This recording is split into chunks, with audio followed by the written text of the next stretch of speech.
Yes, so it's my great pleasure to introduce Shanti Gaba, who will launch his new book, The Burning House, a Buddhist response to climate and ecological emergency, here with us today.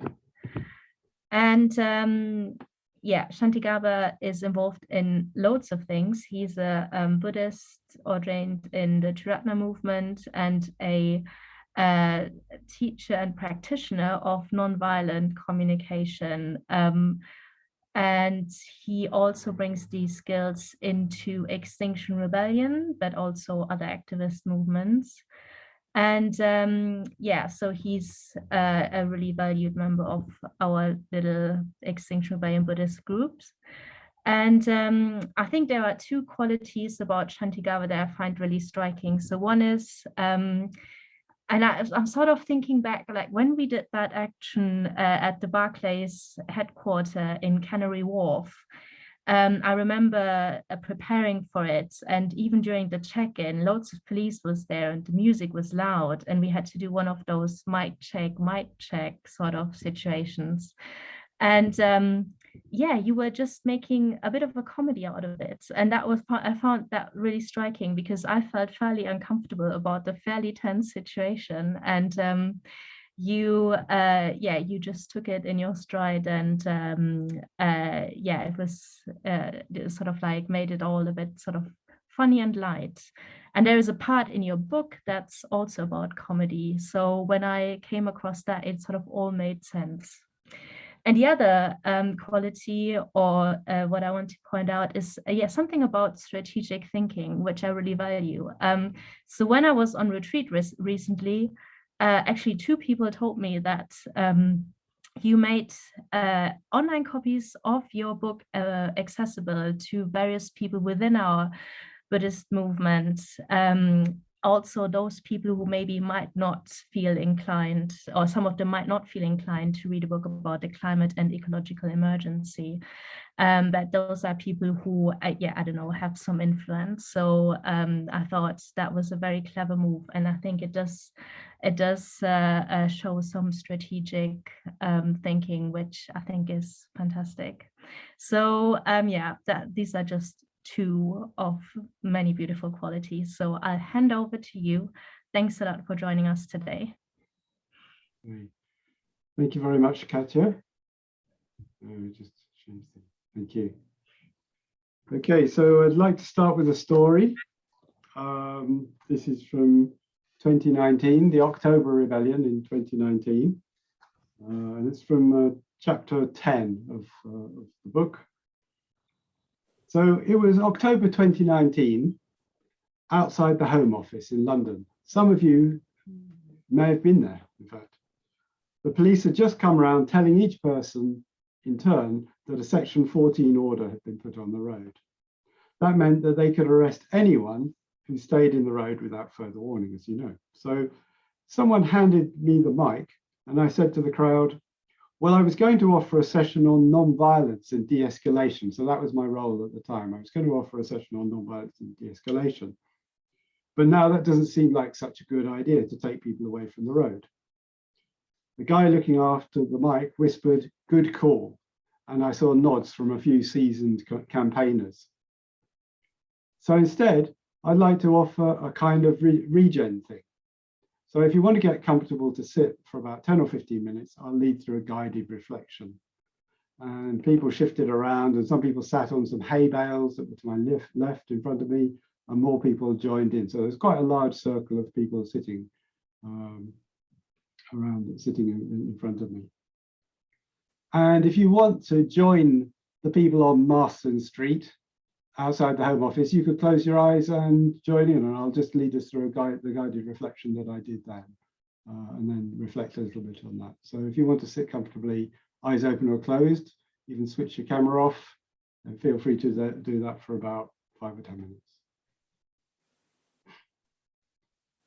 So I started by saying, well, I don't know about you, but I noticed quite a bit of tension in my stomach and solar plexus. That was a slight understatement, but quite a bit of tension. So let's start with the body. When you're ready, bring your attention to your skin and then inside your skin. getting an overall sense of your body. And allow your attention to trickle down your torso, all the way down to your legs, to your feet, and to your toes. Picking up sensations in your toes, being farthest away from headquarters. Soles of the feet, heels and ankles, calves, knees, sitting bones, allowing the earth to take your weight. Pelvis, lower back, upper back, spreading into the shoulder blades, and down the arms to the elbows, forearms and hands with fingers and thumbs. Sensing the life in your hands, warm or cool, tingly or numb.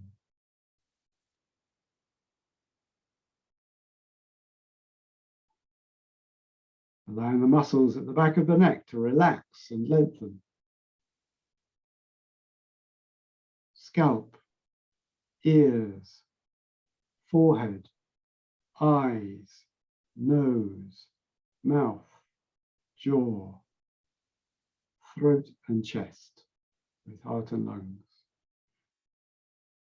And if it helps, following your breathing for about 8 or 10 breaths. Now,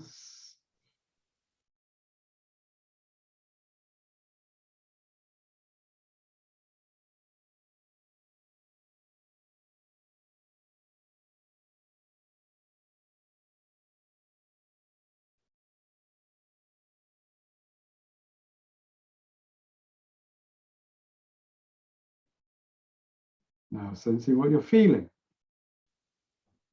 Checking in around the heart.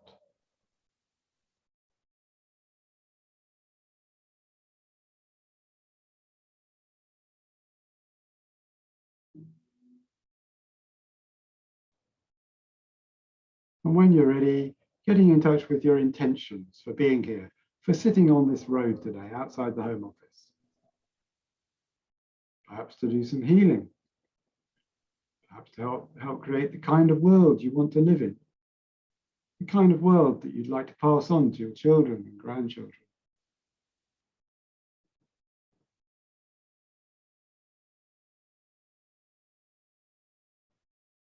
Inviting any figures of support or inspiration to support us today. Connecting to our ancestors. I felt welcome tears behind my eyelids. Connecting to the people who would be here if they could. To those who support us to be here. To other species. To future generations. Inviting them all to be present here with us in this road today. Asking for their support and blessing.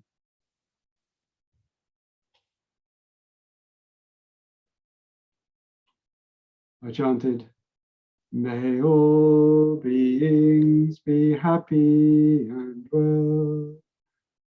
May all beings be happy and well. May all beings be happy and well. Others joined in, and we chanted together for a while, then came to silence.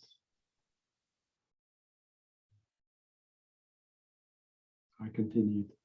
When you're ready, in your own time, open your eyes and look around, taking in the other people who are here. I paused. I'd like to hear from 2 or 3 people. What comes up for you? I handed the mic to a woman in her 30s who said, I feel much more peaceful and centered than when I arrived. And I feel sad. I asked, what's the sadness about? She said, I'm just sad about the planet we're leaving for our children. I said, a note of grief. I wonder who else feels this grief about the planet that we're handing on. Nearly everyone's hand went up. I said, it's worth giving this grief some space, some care, space for mourning. It will give us some weight and solidity as we go through the day. I paused. I guess that's it from me. People applauded. I got up from the ground, wondering about saying my name, but it didn't seem needed, so I walked away, feeling vulnerable and at the same time deeply fulfilled. It was as if I dropped a depth charge into my psyche. Writing this now, I can still feel the tearfulness and vulnerability.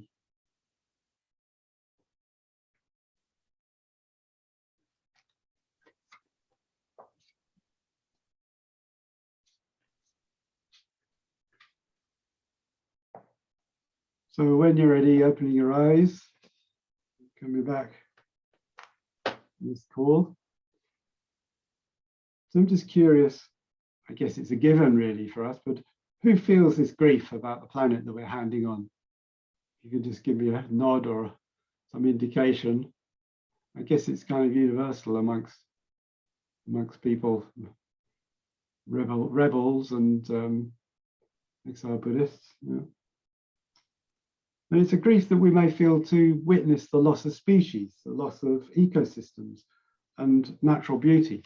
And as I said on the day outside the Home Office, it's worth looking at because anxiety, trauma, overwhelm, and a sense of powerlessness may lead us to denial or to block our ability to take action.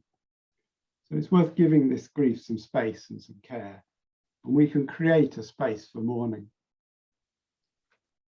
So in my book, I explore in chapter 11, let's check that. Chapter 10, Ecological Grief, I explore the subject of grief and how to find the life in our grief, or find the precious jewel in our grief. Because grief is a measure of our care and our love for the earth. So how do we sort of uncover or discover that grief, and that love for the earth, and that love and care for the earth?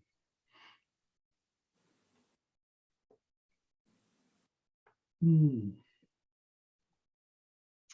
it's love which is going to motivate us. Love and compassion, and it's relative. Compassion is going to motivate us to act and to protect the world. If we don't love it, we don't feel compassion towards it, we're unlikely to also be motivated to care for it.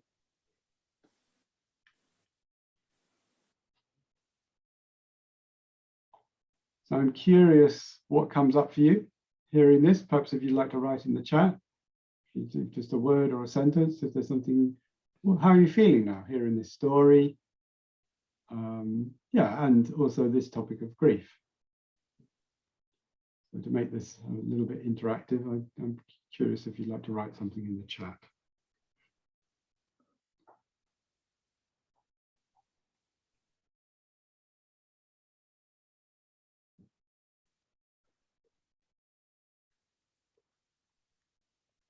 Katya says, I feel connected in grief with others.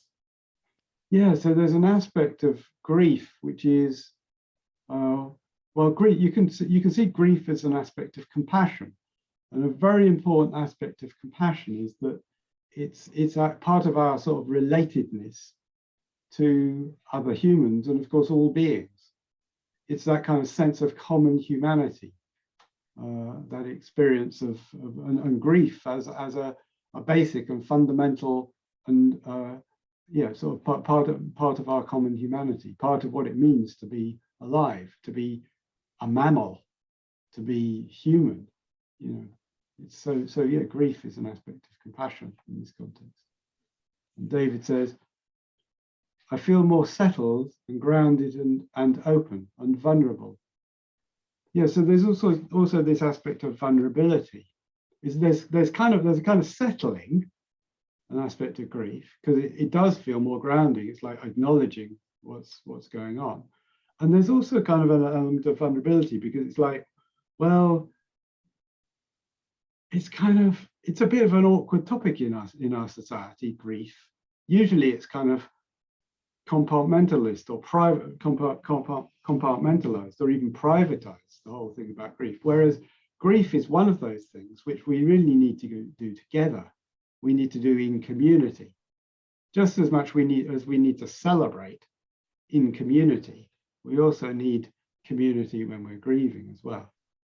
So this is an important thing that we can offer for each other. We can create and create spaces for grief where we do it collectively. And that in itself sends a strong message of solidarity and community. So Shanti says, it brings up memories of October 2019. Yes. I also feel terrible grief for all the species that we're harming, helplessness and despair. So it's very easy to kind of, to just feel helpless just with the scale of the difficulties that we're facing, of the risks and the challenges that we're facing, even right now with bleaching events in the Great Barrier Reef, with wildfires in various parts of the world, with the oceans acidifying and expanding and rising, and the polar ice caps and so on and so forth and so on. I could just continue. So a sense of helplessness, sense of powerlessness. And I must say, when we did the XR Buddhist action outside Barclays on Canary Wharf, which we were just talking about before this call, I must say, just looking up at the size of that building and the scale of the building was a very powerful reminder of the scale of resources that have been gathered by banks and other and the fossil fuel companies that they support, that they bankroll. It's a very powerful reminder of the scale of things in relation to an individual human being. And it really drove home to me the importance that we go in community, that we go as a community or in community, rather than try and face these things individually, because I think that's where our strength comes from community, from being part of something bigger that we can support and we can feel a part of belonging to. So that's something about grief, and the importance of acknowledging grief and giving space to it. And at the same time, I'm looking for that jewel of love and care for the earth, protection for the earth, protection for other species, perhaps which have less of a voice than us, or less of a say than us. And of course, other ethnic groups as well who have less of a say. We have the City of London in our country. The City of London on its own is sort of ninth in the league table of if you counted it as a nation, it would come about ninth in terms of its carbon emissions. So we do not. It's not just the UK government. We also have the City of London that we can lobby, that we can we can protest against or protest in relation to. So we do have some leverage, as they say. It's not just the UK, which seems to, the UK emissions amount to about 1%, if you don't count aviation and shipping and all the externalized carbon emissions coming from other countries. So we've got two areas there to look into. So that's something about grief. And I want to say something now about nonviolent social change. Because in the last 3 chapters of my book, I I explore the topic of nonviolent social change. So chapter 12, Nonviolent Social Change. Chapter 13, Be the Change, following Gandhi. Gandhi's kind of maxim, be the change you wish to see in the world. He didn't actually say that in those words, but he said something very similar. So be the change you wish to see in the world. And chapter 14, Climate Justice and Nonviolent Disruption. So I'm going to say something briefly about those chapters from a Buddhist perspective. Let me see if I can find.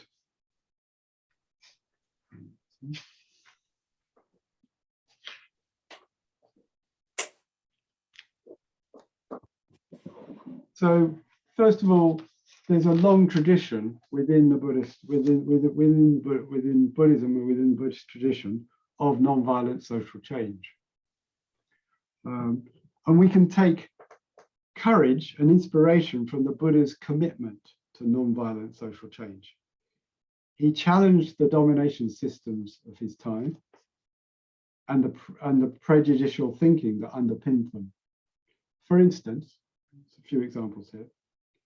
He undermined the claim of Brahminical superiority, arguing that it's your worth as a person or your actions as a person, rather than your birth, that is your ethnic background or your family background, that counts. So it's your actions, the quality of your actions, which is important. He rejected the widespread Brahminical practice of blood sacrifice, which was actually very common in Brahminical religion before the Buddha. Later on, the Brahmins became vegetarian and stopped blood sacrifice, but that was after the Buddha. Before the Buddha, it was part of blood sacrifice was part of their ritual practice. And there's some evidence that this rejection of Brahminical blood sacrifice brought about societal changes in attitudes towards animals after the life of the Buddha. So we can take courage from the Buddha's commitment to nonviolent social change. And I'd like to mention in this context Joanna Macy, who, as some of you know, she explored a Buddhist approach to nonviolent social change. She talked about the Great Turning. Some of you will be very familiar with this.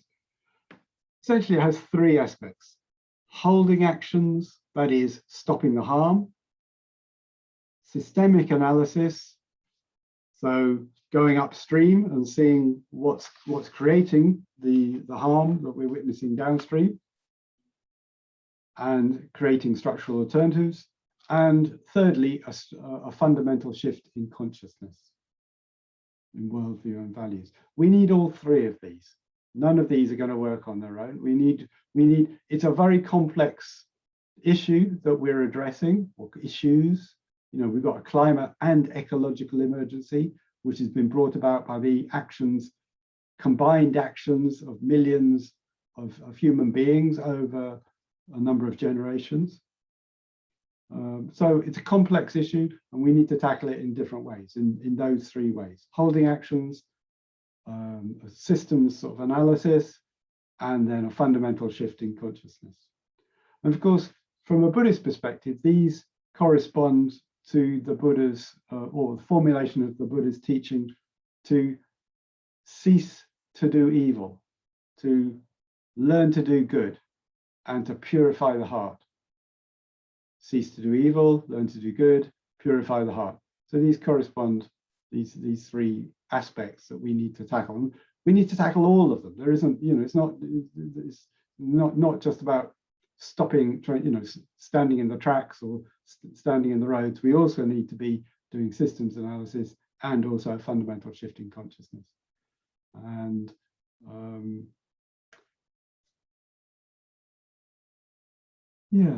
so when I'm doing one of those things, I try to do it in the context of the other two. And that's something I like about XR Buddhists is that we get to meditate, we get to reflect while we get to do our practice while we're there. And it's a very powerful practice to do it in the context of sometimes strong tension, sometimes extreme tension around us and in us as well. So just to try and practice in those conditions is also is very valuable, very valuable opportunity. So just pause there. So again, so for you, what comes up for you? How are you feeling when you hear this bit? And just a moment to reflect as well, so we don't just rush on. Just take a moment to reflect, and if you have any reflections or just how you're feeling, then please write in the chat.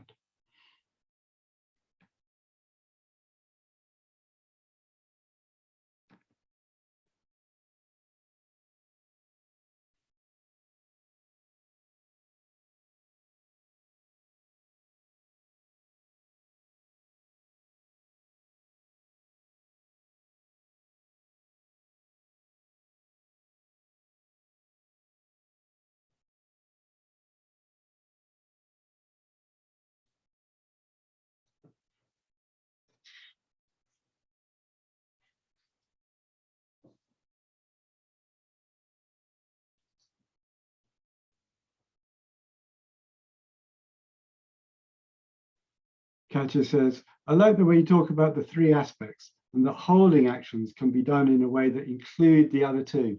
Yes, I think that's the secret, is however we're acting, we try to keep the bigger perspective in mind, the broader perspective of how this, the context for this particular way that we're acting, because we can't all be doing all three all the time. That's just not feasible.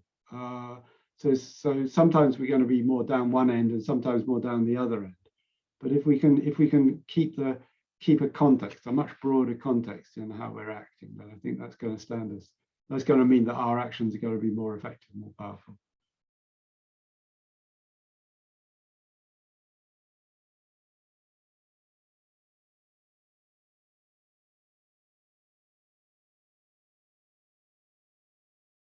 David says, I'm thinking of how these three things sometimes go together.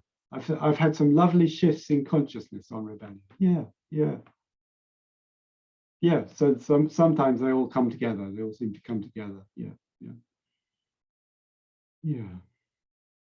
A sense of being part of something bigger and acting in community or with community. Yeah, it's very satisfying. So in a particularly Buddhist context, I want to say something about Dr. Ambedkar, who some of you will be familiar with. Probably most of you won't be familiar with Dr. Ambedkar, who was the first law minister of India. He framed the Indian constitution. But he's important because he converted to Buddhism in 1956. And he based the Indian constitution on the values of justice, of liberty, equality, and fraternity. Now, in Western ears, liberty, equality, and fraternity sounds like the French Revolution. However, Dr. Ambedkar stated that he derived these values or qualities from his master, the Buddha, from his reading of the Buddhist teachings, which may sound surprising because they sound pretty sort of liberal democracy kind of thing. But this is what he said. He said liberty, equality, and fraternity. He went on to explore what he meant by that. So liberty means having the freedom to act, as we know, freedom to act according to your own lights, to live your life according to your own lights. Equality means that everybody's valued. And of course, India is a country where that's still not the case, where people of different castes are valued differently. And fraternity, well, fraternity means friendliness. It means brotherhood. It means sisterhood. It means that friendliness, loving kindness, and friendliness. So these were the qualities that he founded the Constitution, the Indian Constitution, on, as a secular state, as a secular constitution. Of course, there's some challenges going on at the moment with the current Indian government towards this secular constitution and a place of religion in the constitution and in the life of India. But this is how he founded, drafted the constitution. Ambedkar saw the Buddhist teachings as a means of individual and social transformation. So this is the bit I want to focus on. He saw the Buddhist teachings as a means of individual and social transformation. It's not one or the other. Self-development and social uplift. So when I go out and work with the Dalit Buddhists or the Ambedkarite Buddhists in India, which I do have done pretty regularly since about 1985, of running retreats and workshops, NDC workshops and social change workshops and so on. Also some restorative work I've been doing. This is something they're very keen on. They're very keen on combining self-development and social uplift of their community. I think this is a very valuable model that we could actually make a lot more of in the West. That these two things go together. They're not just kind of randomly joined. They're actually two sides of the same coin. If we go deeply into self-development, we come out at social uplift or social transformation. If we go deeply into social transformation, we come out at self-development. So they entail each other. It's that close. You know? And Dr. Ambedkar understood the connection between a free and just society and an ethical culture that is widespread throughout society. So he understood that you can't have ethical, just institutions unless there's an ethical culture which underpins it. You know, you might have the institutions, but if the people who are peopling those institutions, operating those institutions, don't have any respect for each other or for others, those institutions are not going to fulfill the purpose that they're, of being just, of being fair. You know? So we need an ethical culture. We need a culture based on loving kindness, according to Dr. Ambedkar. So this is something about Dr. Ambedkar, and I think there's a lot more that could be said about Dr. Ambedkar and using him as an example of self-development and social change. And in this context I'd also like to mention my teacher, Urgyen Sangharakshita, who talked about transforming self and world. And I wonder if this is why we get quite a few Triratna people coming through in XR Buddhists, because it's kind of built into our DNA, this thing about transforming both self and world. We tend to think it's either systems change or change yourself. It's actually both, as I've said.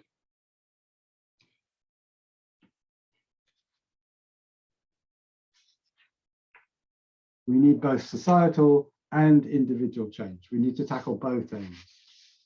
So it's something about nonviolent social change from a Buddhist perspective. Of course, there's a lot more to be said from a Gandhian perspective, and also Martin Luther King and his contributions towards nonviolent social change, and of course Marshall Rosenberg, who wasn't exactly a Buddhist, but he regarded the Buddha as the forefather of nonviolent social nonviolent communication, and he had his own take on nonviolent social change. But now I want to touch on nonviolent disruption. Nonviolent disruption. And then we'll do a guided reflection. We'll shortly do a guided reflection. So what are the grounds, from a Buddhist perspective, what are the grounds for nonviolent disruption, for creative disruption? Well, we have some support from this actually from Sangharakshita, from Urgyen Sangharakshita. So I'm just going to read you out something that he said. This was actually in relation to the nuclear crisis, or the crisis in the 80s of the proliferation of nuclear weapons, and what came to be known as mutually assured destruction, when people sort of woke up to the fact that if they killed the others, they would also be destroyed themselves. So he said this in relation to that crisis. However, I think what he says applies very much to the climate and ecological emergency. He said, if the government remains unresponsive to the wishes of its people, or not sufficiently responsive, and the situation is one of extreme urgency, where every day is precious, then more serious measures should be taken and pressure brought to bear on the government by means of mass civil disobedience along Gandhian lines. So basically, if the situation is urgent enough and warrants it, then this is Ergin Sangarachita suggests that we should get involved in mass civil disobedience along Gandhian lines. And I think in a way that's really why I'm very supportive of Extinction Rebellion and the nonviolent disruption which Extinction Rebellion is involved in. Of course, not without critique. I think there have been actions which I haven't been happy with. In particular, there was a Canning Town when people climbed on top of the Docklands Light Railway. And I think disrupting public transport in that kind of way, it didn't seem safe in one way. And also it sends out a message, a different message from the one that I would like to send out. So I do have some reservations about that, and I hope that we can learn from those kind of actions. So that's something about nonviolent disruption. So again, just pause for a moment. So what comes up for you when you hear this about nonviolent social change, Buddhist style, and nonviolent disruption, creative disruption? So just a moment to reflect.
Katja says, I feel sadness that it seems necessary to do nonviolent direct action. Okay. Yeah. Yeah. What strikes me, Katja, is that I think we need to do this non-violently. Otherwise, the situation will deteriorate to the point where people feel justified to act violently. So I think it's really important that we push the non-violent sort of protest and direct action as much as, well, for me, it's that we support that as fully as we can, because otherwise I'm pretty sure it will become violent later on. The situation will deteriorate and then people will feel justified to act violently. So yeah, that's I'd much rather do this non-violently if at all possible. Yeah. David says, questioning whether I have the courage. Yeah.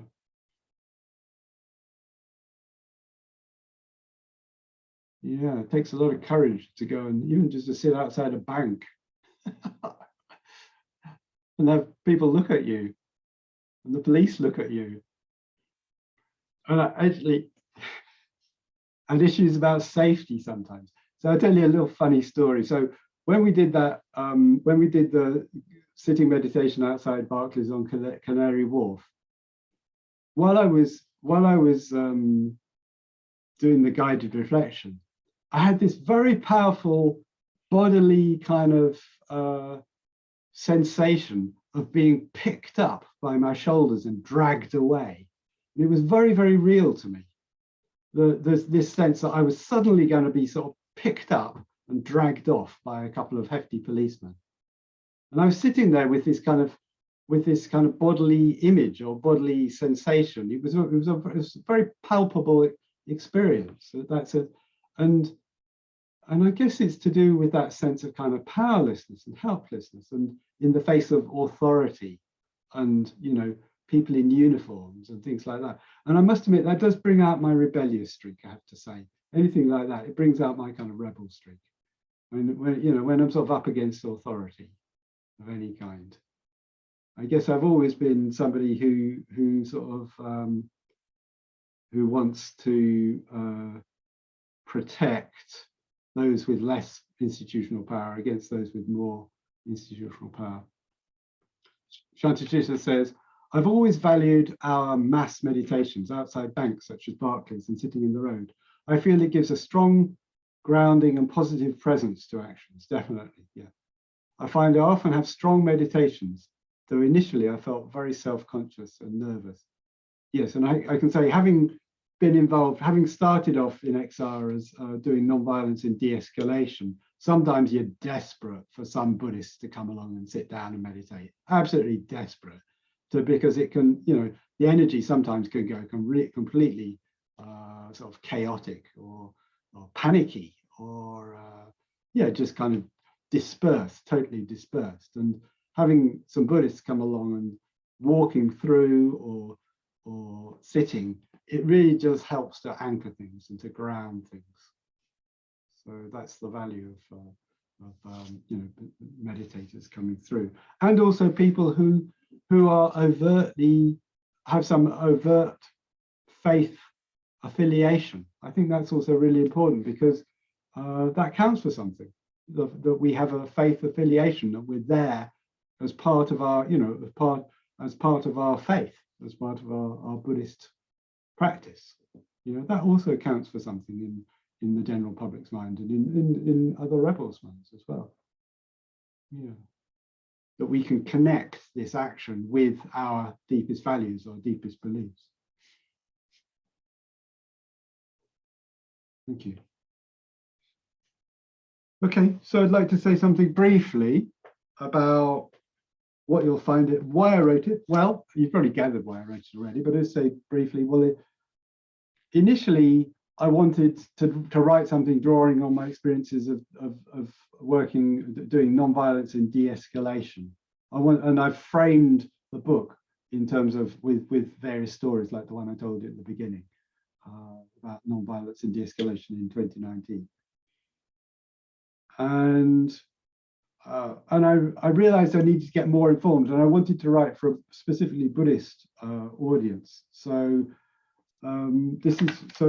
I researched, read up, and tried to learn more about the different topics, the science and so forth. And I realized that it was like I'd heard the fire alarm, and I wanted to ring that fire alarm for other people as well. I wanted to let other people know that there's a fire alarm going. There is, the house is on fire, as Greta Thunberg put it in 2019. And it's important that we recognize that. And I'm pretty sure that Extinction Rebellion and Greta Thunberg and David Attenborough and the Sunrise Movement in the USA, I'm pretty sure they all had a part in really changing attitudes starting in 2019. There was definitely a sea change in attitudes, in my mind, in 2019, where it got on the agenda in a way that it never had done before. And nowadays, when people talk to the press, or even talk to relatively sort of people from the center politically, or from from the right politically in the UK, they say, well, we know about it. Stop hassling us. We know about it already. You know, and that's very different from 2019. That's a very, very different situation from 2019. So and of course, there's been a massive shift in attitudes towards funding fossil fuels as well during that time. And those changes are rippling through the financial markets, through the insurance markets and so forth, and fossil fuels. And of course, the lockdown and the pandemic has had a massive impact on the airline industries and so on. So there are all sorts of things that are in process, that are in train. And I think it's really important that we don't let up, that we don't sort of, you know, just kind of take our foot off the pedal, so to speak, that we keep going, because these kind of actions have had an impact. I'm pretty sure they have, and I'm pretty sure they will continue to keep things in people's minds. Especially, Boris Johnson is now presenting himself as, you know, the person who's going to sort it all out at COP26. And of course, well, that's highly unlikely. However, unless there was public support for that, he couldn't even take that position. Unless there'd been a change in public opinion, he couldn't even take that role, as it were. So, yeah, chapters. Just read out the chapter listing so you get an idea of what's in it. And there's a guided reflection at the end of each chapter, like the one that I did at the start with the people outside the Home Office. There's a guided reflection. So chapter 1, a crisis of empathy. I suggest that that what we're facing is a crisis of empathy or ethical imagination. Chapter 2, crisis, what crisis? Chapter 3, touching the earth.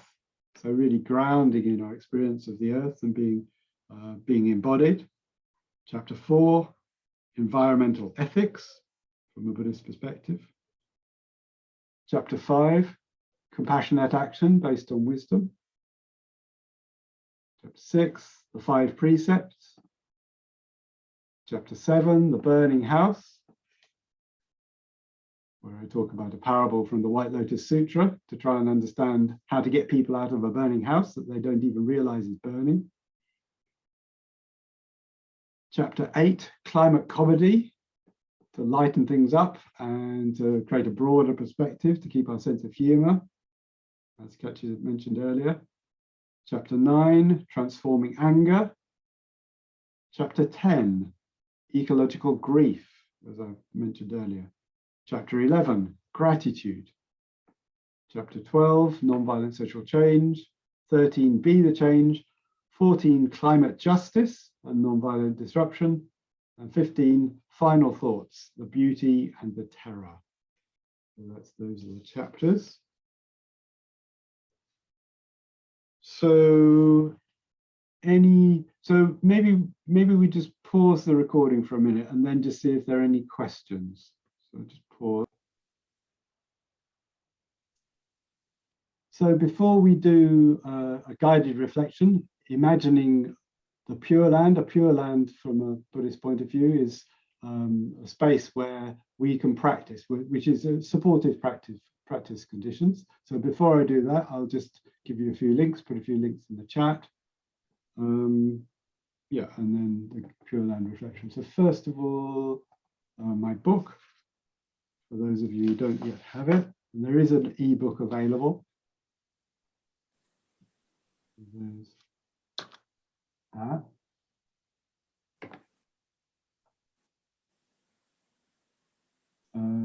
Then this one.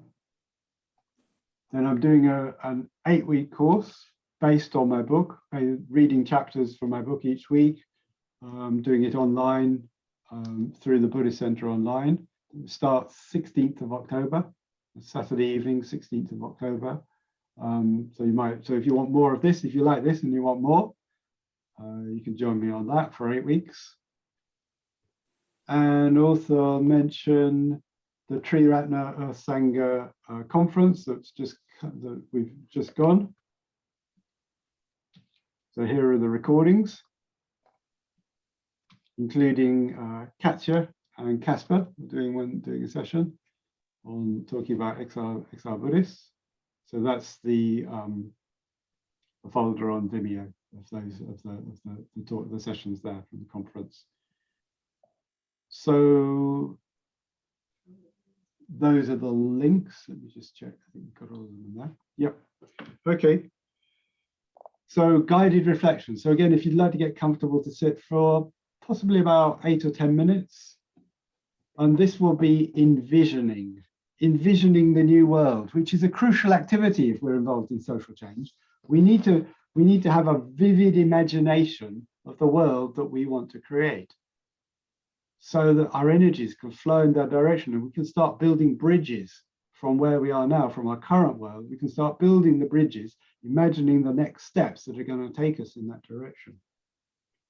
So envisioning a new world is absolutely crucial and something that we could spend a lot more time on. So, and I'm doing this in the context of, or with the support of the Pure Land Sutras, the Mahayana Pure Land Sutras, and an imagining of the eternal Buddha of the Mahayana Sutras.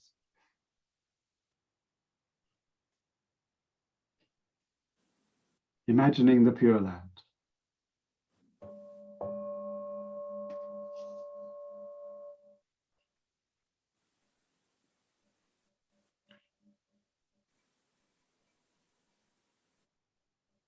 So the purpose of this activity is to imagine a modern Pure Land, the social conditions that would assist in the growth and development of the individual in ways that don't jeopardize the safety of this and future generations.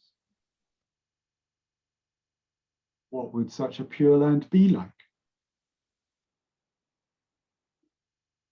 So take a moment to settle into your posture.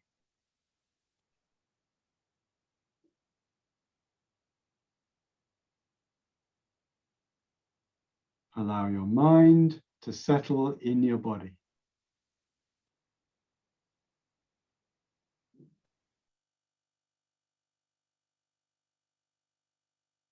And when you're ready, coming into your heart.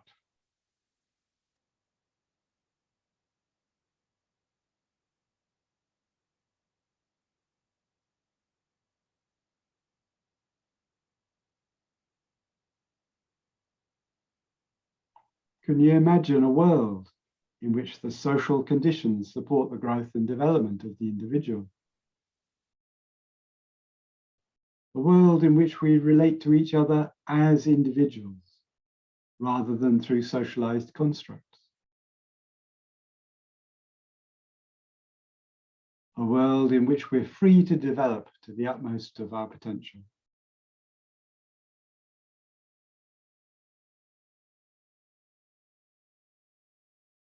What kind of social, economic, and political structures would help us to do that? Can you imagine a world in which this is happening without jeopardizing the safety of this and future generations?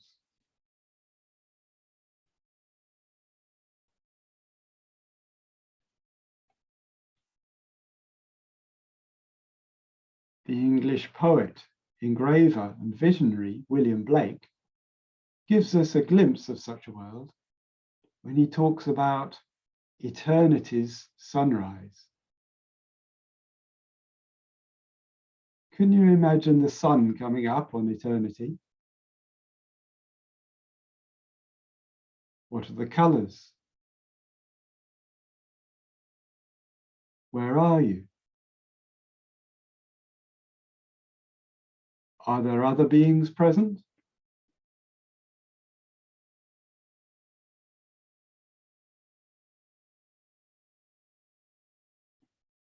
Which desire did you just transform?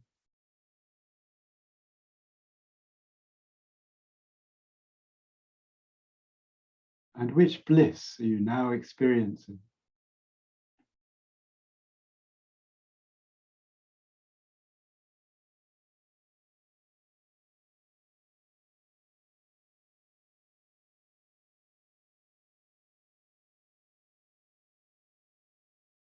You are in the Pure Land.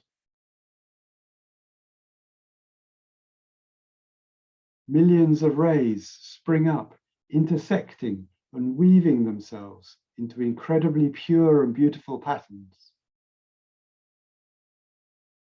Rainbows appear and disappear.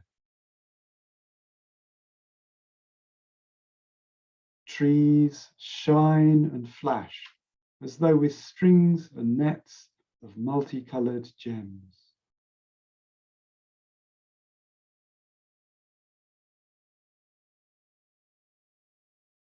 Flowers fall like rain.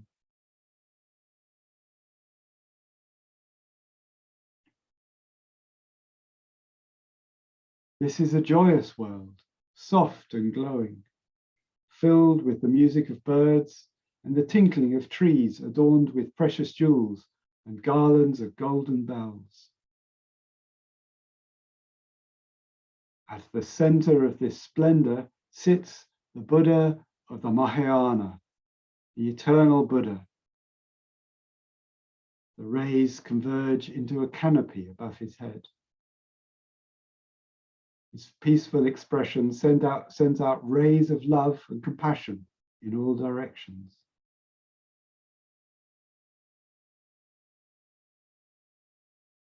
There are flowers at his feet. His unnumbered audience range in ecstasy and devotion on all sides.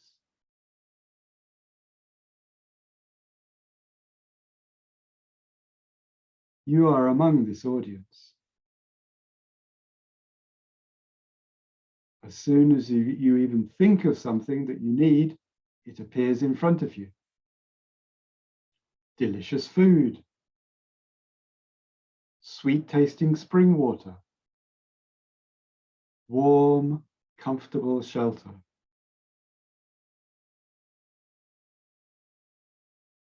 The air has a freshness and perfume to it, like a summer country dawn.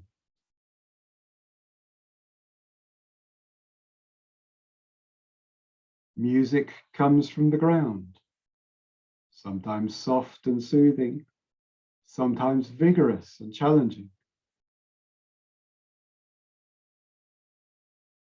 Love shimmers in the air. Friends, companions, and lovers appear and disappear as you wish for them. You meditate simply by closing your eyes and crossing your legs.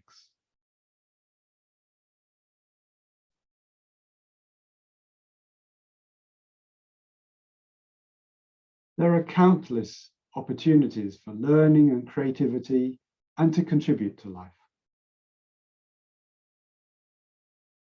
No one has power over another.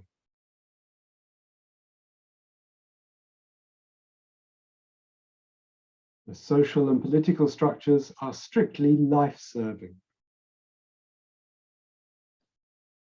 They focus on providing for everyone's needs, giving them as much freedom as possible to express themselves and live their lives according to their own lights, whilst respecting the safety and freedom of others and future generations.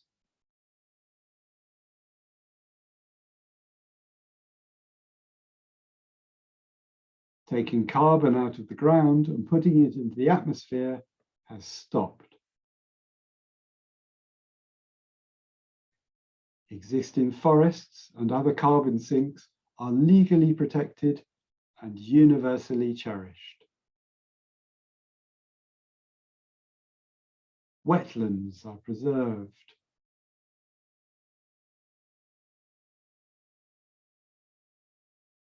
All energy is renewable.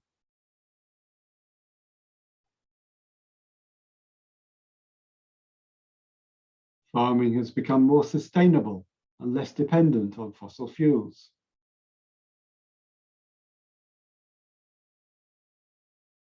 Humans are eating a mainly plant-based diet, which has freed up land and resources to protect biodiversity.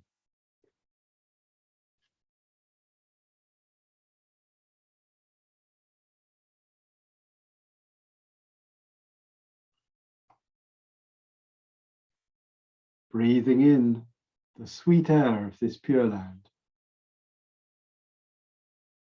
Breathing out.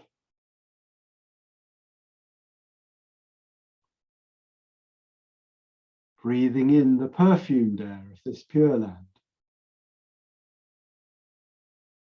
Breathing out.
So when you're ready, opening your eyes,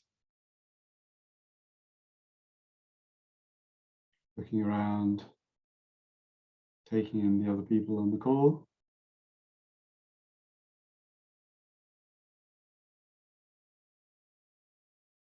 And I'll hand back to Katya. I'd like to come back in, Katya, just to finish off, just to round us off. Yeah, no, just for me to say thanks a lot. Thank you for introducing your book and the reflections and meditations. And yeah, I think that's all I've got to say. I think we can stop the recording. Okay.